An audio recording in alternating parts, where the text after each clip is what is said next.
yun guys, maraming salamat po sa inyong panonood. Ayan, isa na namang lalaki ang nanaga guys. Ayan, ayan, may dala-dala pang itak. Ayan, iba na ang panahon ngayon guys, grabe no, mga maiinit ang ulo. Ayan, buti na lang sumuko guys. Buti na lang kusang sumuko at kusang sinurinder yung dala-dala na na itak. Ayan.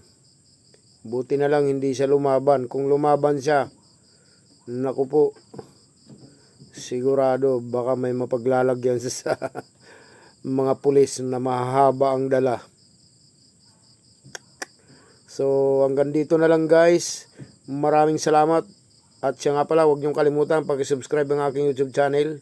Paki-click lang yung notification bell dyan sa baba. Maraming salamat po. Thank you for watching.